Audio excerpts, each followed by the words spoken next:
Shalom, bienvenidos a un nuevo estudio de nuestra comunidad Benei Adonolam. En esta ocasión estudiando la porción de Barim. Parashat de Barim, palabras, representando el libro de Deuteronomio. En esta porción, Moshe relata la historia de los 40 años desde la, las segundas tablas de piedra, la segunda Lujot, hasta el pedido del pueblo de enviar a los Meraglim, a los 12 espías. Aquí, ¿cierto? Se establece también lo que es el sistema judicial para el pueblo de Israel y bueno, una reprimenda que tendrá, ¿cierto? Un peso a través de todas las generaciones para Israel. Más adelante se habla sobre este incidente, ¿cierto? De los Meraglim. Describe el castigo que tuvo aquel momento. Les llama la atención para que recuerden este pecado y el decreto, ¿cierto? De que esa generación murió en el desierto. En un día, ¿cierto? Como aquel. Moshe pasa, ¿cierto? O se salta de todos esos 38 años que estuvieron ahí hasta llegar a los 40 años del desierto y se centra en lo que fue el encuentro de Israel con las naciones descendientes de Esab. Estaban ahí, ¿cierto? Rondeando la tierra.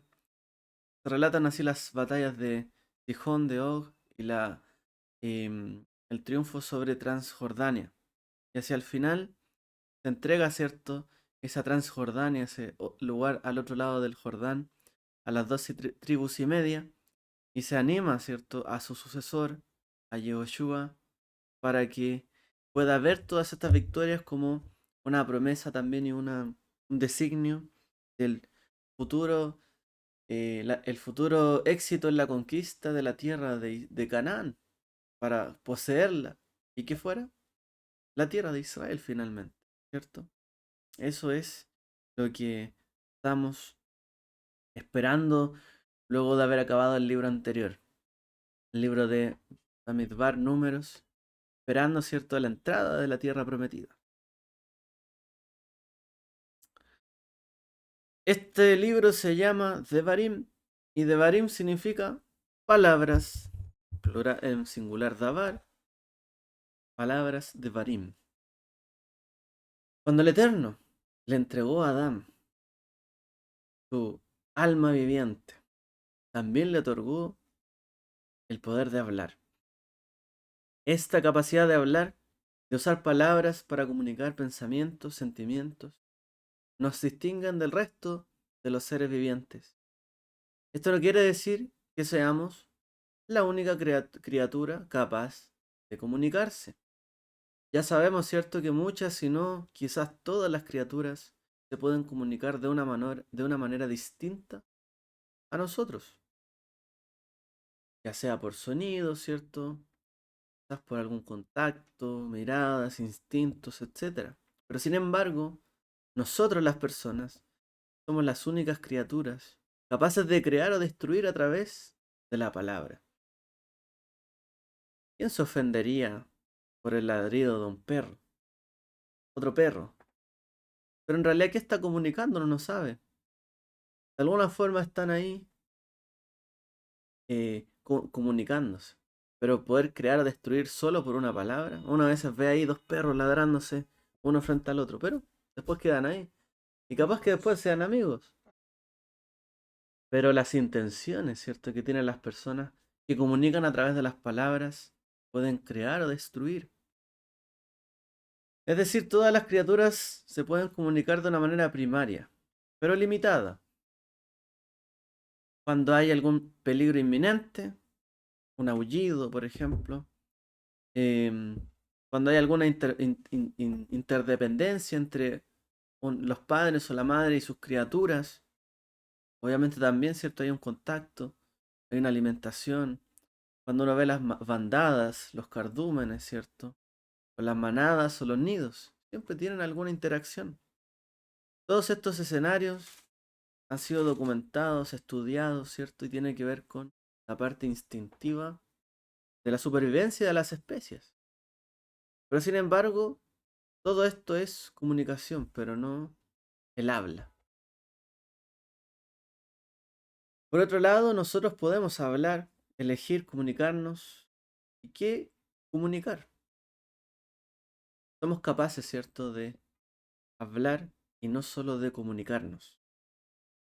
La Mishnah, el Tratado de los Padres, dice, con 10 afirmaciones, Dios creó el mundo. Con 10 palabras, Dios creó el mundo, dice. 10 afirmaciones. Más allá de lo que significa esto que dijeron los ancianos de Israel, los padres de Israel, sea cual sea el poder de el habla de Dios, con el cual creó todas las cosas, sea cual sea la dinámica en cómo Él habla, en qué tiempo habla, por qué habla o cómo habla, se refirió a esto como Él habla. Ya sea cómo, por qué, cuándo y dónde, sabemos que Dios habla. Como aquella cierta Biblia que se llama Dios habla hoy. Dios habla. ¿Cómo se comunica? ¿Cómo interactúa? ¿En qué momento? ¿Cuándo y dónde? ¿Qué peso tienen sus palabras? Podríamos interpretarlo, pero creemos que Dios habla. Así como las personas hablan, Dios también habla, se comunica y hace ciertas intervenciones. Esto significa que los sabios compararon nuestra habla, aunque sea limitada y aparentemente contenida, aunque no podamos expresar quizás todas las cosas, pero compararon nuestra habla con Dios, con el habla de Dios y con el poder que Él tiene para crear a través de sus palabras. Por eso dijeron, con 10 afirmaciones Dios creó el mundo. O sea, Dios creó el mundo con palabras. O sea, le atribuimos a Dios, ¿cierto?, estas palabras que nosotros también poseemos y el poder que esto tiene. Entonces, consideramos el habla como una fuerza poderosa y también potencialmente peligrosa. Dice el Salmo, ¿quién es el que desea la vida? Pues guarda tu lengua de hablar el mal, tus labios de hablar engaño. Y siguiendo este razonamiento del versículo, ¿y quién es el que no desea la vida? El Salmo dice, ¿quién es el que desea la vida? Guarda tu lengua del mal. Entonces, ¿quién no desea la vida? El que no guarda su lengua del mal. No ama la vida. El que habla mal de otros. El que habla refiriéndose mal a los demás.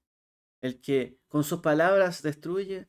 El que con sus palabras no busca el bien, sino que desea hacer algún mal, desprestigiar o cualquier tipo de comunicación, ¿cierto?, negativa. En realidad, no desea la vida. Ni la persona se siente bien con su vida, probablemente, ni desea el bien de la vida de los demás. La lengua o el lenguaje de las personas crea y destruye. Con palabras podemos pintar cuadros sin marco, que solo pueden estar delimitadas por el alcance de nuestra imaginación. Pueden fluir las palabras de tal forma que se salgan de cualquier marco. Cuando las ciencias, ¿cierto?, estudian las palabras, las ciencias tienen un marco, ¿cierto? Un marco de estudio, un marco de alcance. Vemos, ¿cierto?, una porción de la realidad para estudiarla y armamos un marco. Y tratamos de referirnos sobre todas las teorías y cosas que podamos describir acerca de ese marco. Pero lo cierto es que la gente se puede salir de ese marco. Por mucho que la ciencia establezca X marco en el estudio, puede venir alguien y decir, no, mentira, eso no es cierto. Tal medicina no sirve para tal cosa. Aun cuando el estudio y el marco que regula y que se profundiza diga X cosa, alguien puede venir y salirse del marco con una palabra, de una manera totalmente arbitraria. En realidad no hay ningún alcance para las palabras, solo nuestra imaginación. Entonces con las palabras creamos realidades, a veces realidades inexistentes. Y esas realidades son no de hechos, a veces sino de emociones. Pues las palabras generan amor, generan miedo, generan odios y generan valentía. Y donde existe el deseo humano, las palabras a menudo pueden generar deseos. Yo deseo tal cosa y creo una realidad. A lo mejor yo no necesito aquello, pero lo deseo, lo menciono, se lo digo a mi esposa, a mi esposo, a mis padres, a mis hijos, hermanos, y creo una realidad que no existía. Pues también la ambición, la determinación, el éxito, el fracaso, la buena reputación, la mala reputación o la ruina son productos de las palabras. ¿O quién dice que alguien totalmente, que es totalmente ambicioso? Si nunca habla de su ambición. Pero si cuando una persona habla y denota que desea y desea más y más cosas, uno dice es ambicioso. Pero si no lo dijera, no lo sabríamos. Es ambicioso. Es como decía Pablo, ¿cierto? Si la Torá no me dijera que esto es pecado, yo no sabría que es pecado. Si las palabras no nacieran de nosotros, no sería ninguna falta. Pero una vez que hablamos, se denota la ambición. O la determinación, si estamos convencidos, si tenemos fe. La determinación. ¿Y quién dice que alguien ha fracasado solamente porque no pudo concretar, por ejemplo, un negocio? ¿Quién dice que eso es fracaso? Pues la persona que dice fracasé en este negocio. O los demás que lo miran y le dicen fracasaste. Pero en realidad, esa realidad la crean las palabras. Por lo tanto, la ruina, la reputación, lo crean las palabras. Mucha gente se hace de buena reputación porque hablan bien de él o de ella. Las palabras. O se hace de una mala fama porque hablan mal de esta persona. ¿Querrá decir que esto es realidad?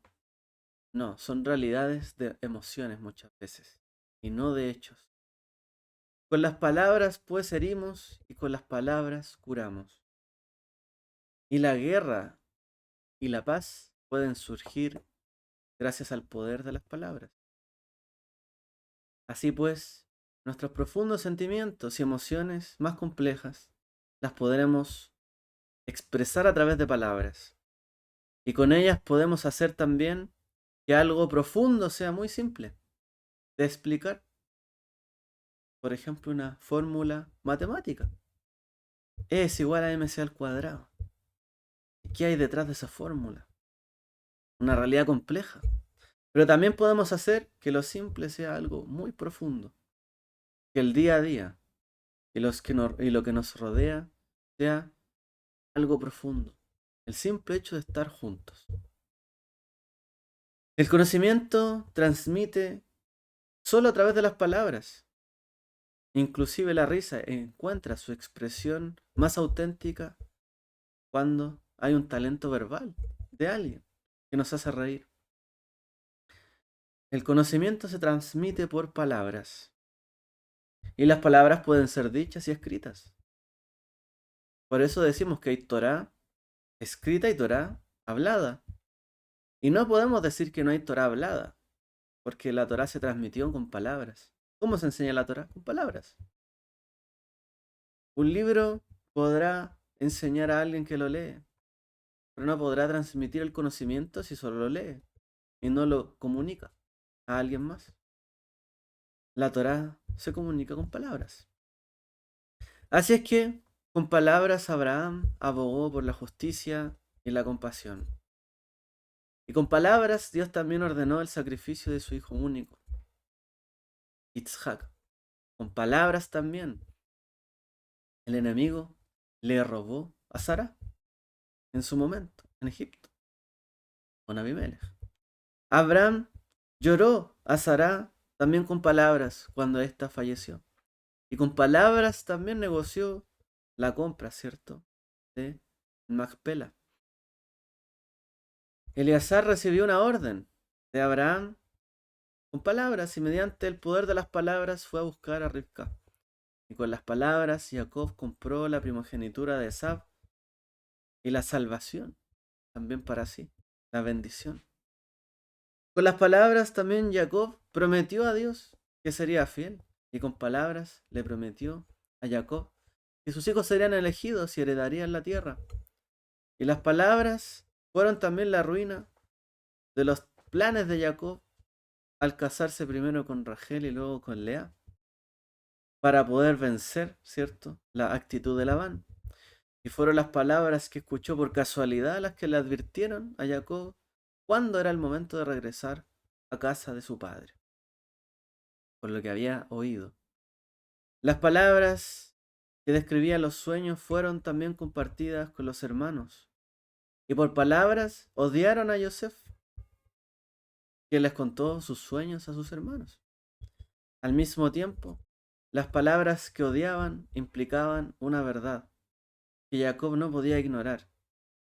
Como dice, y su padre guardó estas palabras, las de sus hijos, la de Yosef, cuando acusaba, ¿cierto?, o hablaba de sus hermanos. Los hermanos conspiradores también sellaron el destino de Yosef con palabras, habiendo vendido con palabras, ¿cierto?, a su hermano. Mientras que las palabras no dichas de Reubén lo habrían salvado en este momento. Las palabras de temor de Yosef, a las que decidieron ellos ignorar, ¿cierto?, pasaron, ¿cierto?, silentes. Mientras que las palabras con las que negociaron su venta fueron por el precio de unos zapatos.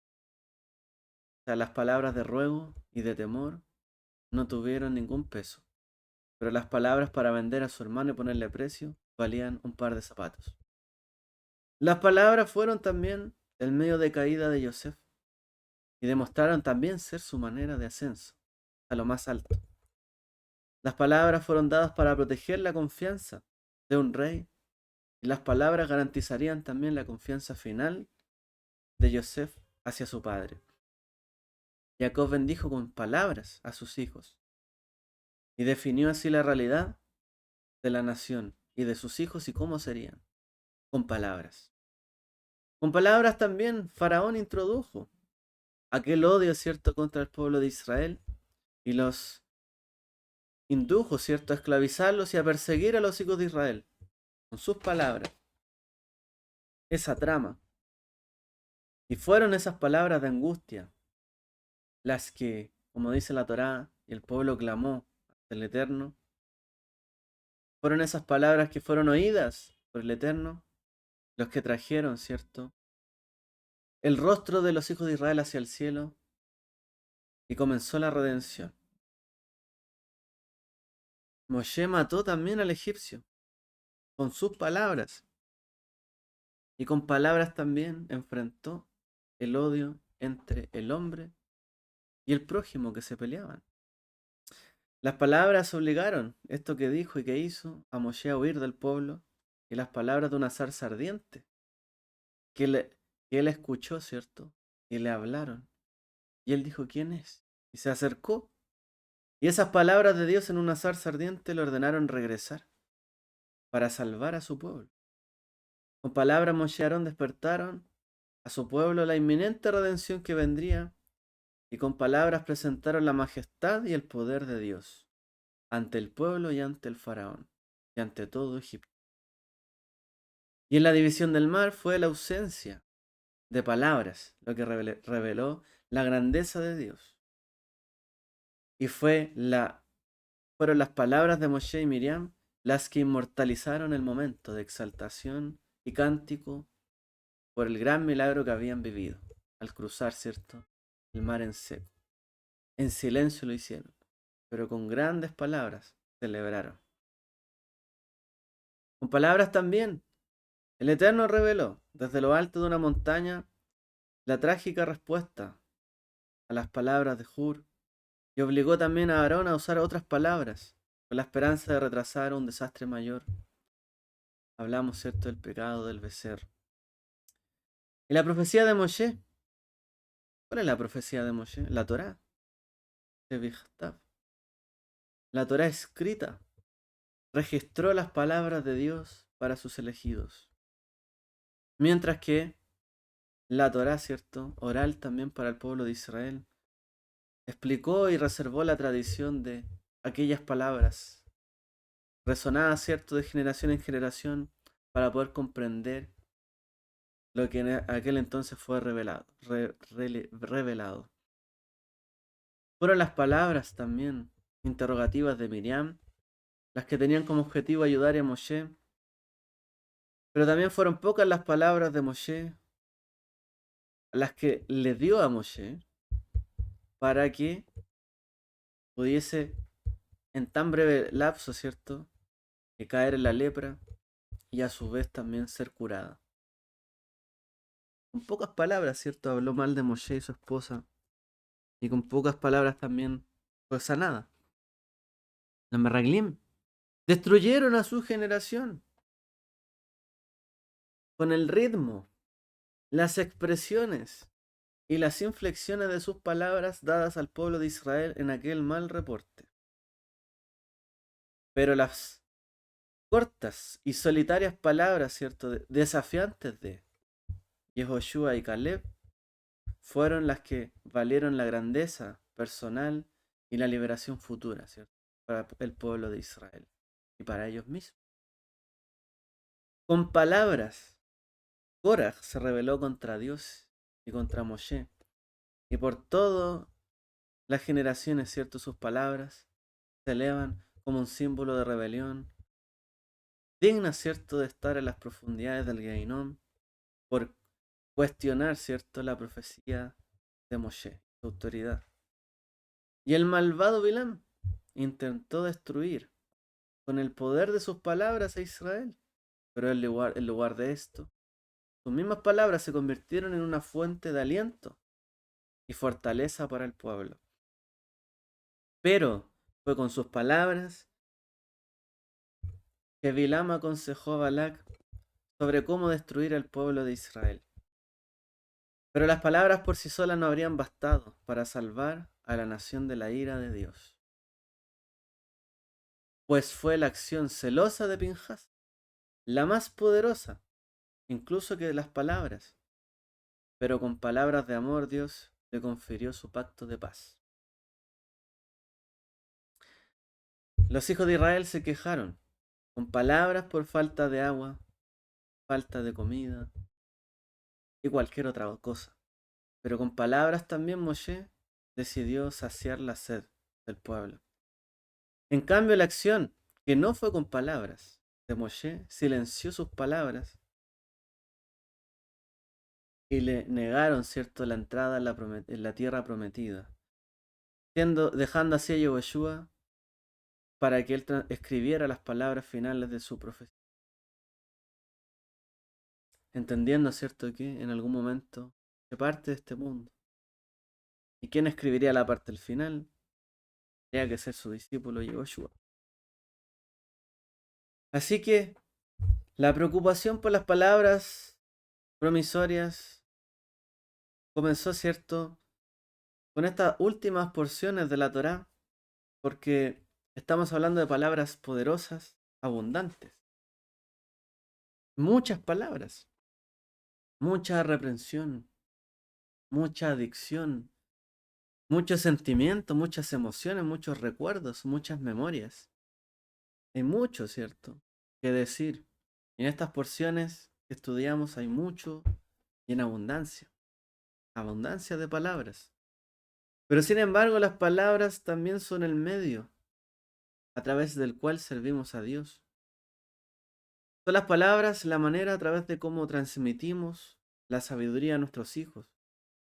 Son las palabras a través de las cuales expresamos los sentimientos de nuestro corazón. A través de ellas expresamos, ¿cierto?, la brillantez de nuestra mente.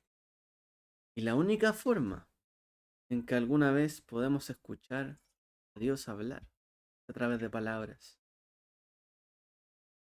Que alguien diga, yo sentí, yo aquí, pero si alguien escucha, puede oír. Este es el sentido, ¿cierto?, más profundo con el cual nos comunicamos con el Eterno. Por eso dice Shema Israel, oye, oh Israel, oye, es decir, oye las palabras, estas palabras, óyelas. consérvalas, entiéndelas. Aun cuando la persona no tenga, por ejemplo, audición, podrá entender a través de palabras, un texto, ¿cierto? O si alguien no tiene visión, ¿cómo entenderá? Leyendo con sus manos, en otro lenguaje. Pero tendrá que entender con palabras. Es a través de ellas con las cuales aprendemos a conocer a Dios, con las cuales aprendemos a comunicarnos en este mundo. Aprendemos la sabiduría de los padres, de la madre. Aprendemos a querer, a amar, a transmitir, ¿cierto?, la vida. Palabras que marcan nuestra vida. Palabras que recordaremos siempre toda nuestra vida. Palabras por las cuales nos arrepentiremos siempre.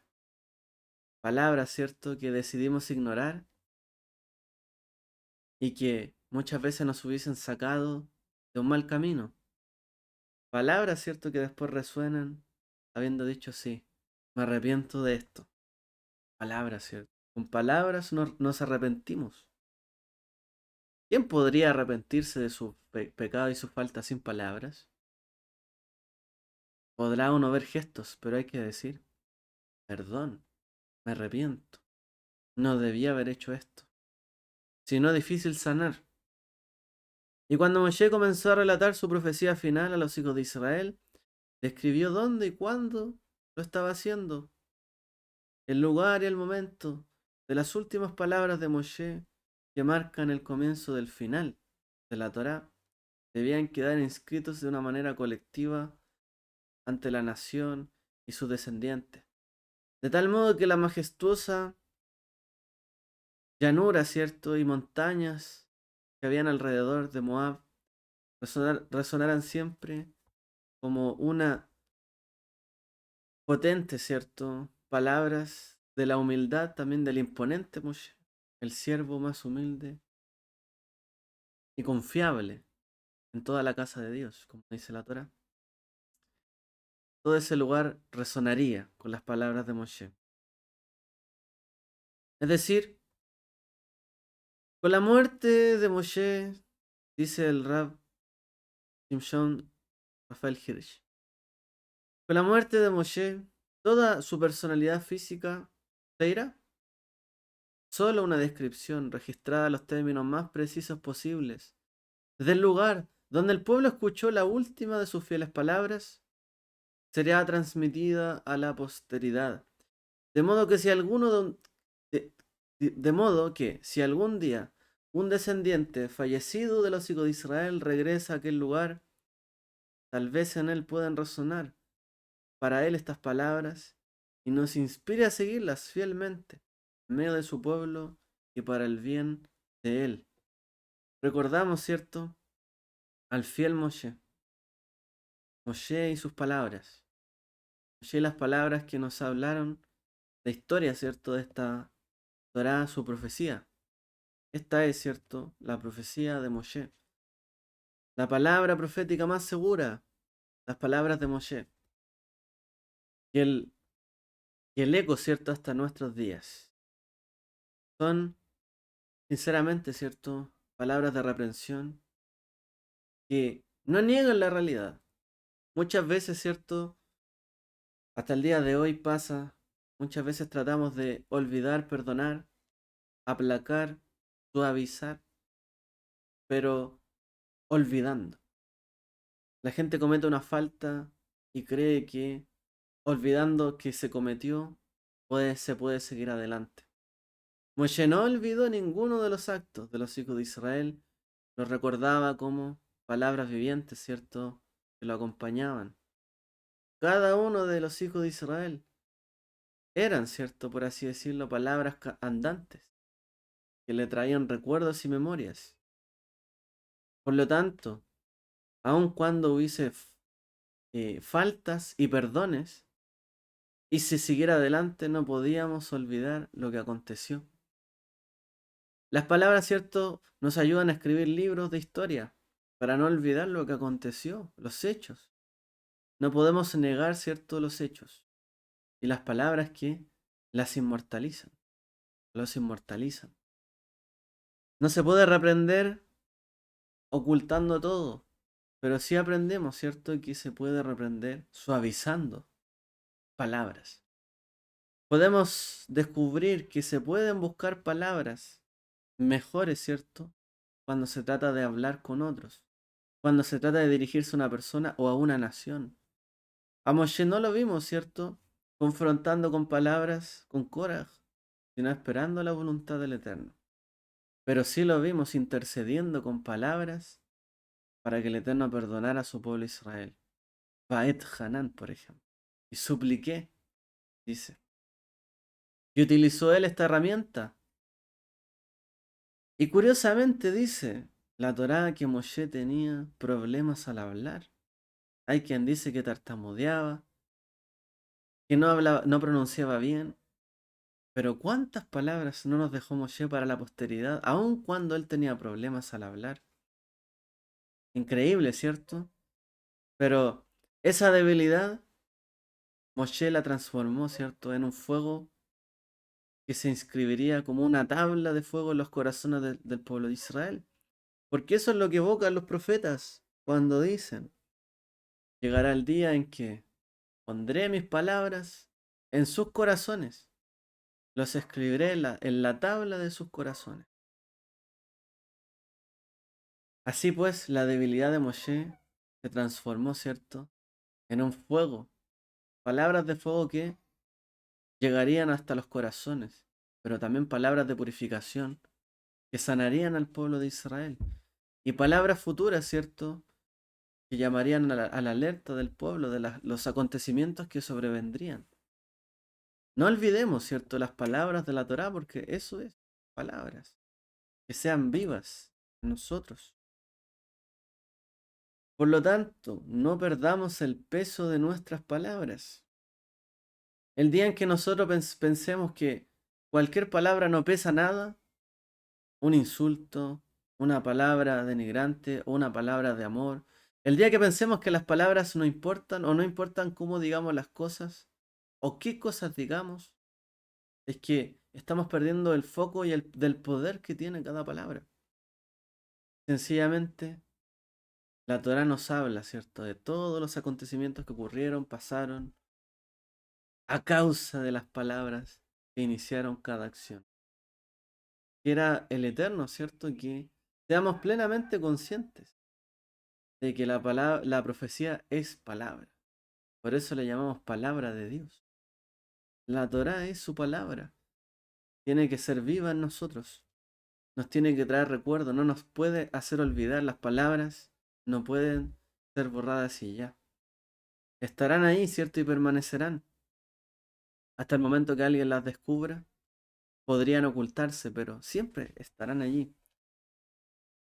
Bueno, esperemos, ¿cierto?, que siempre el lenguaje que utilicemos, como dice la escritura, si hay algo bueno, algo digno de ser pronunciado, algo amable, todo lo generoso, todo lo bueno, en eso pensad, en eso hablad unos con otros, edifiquémonos con palabras, que también podríamos destruirnos con palabras.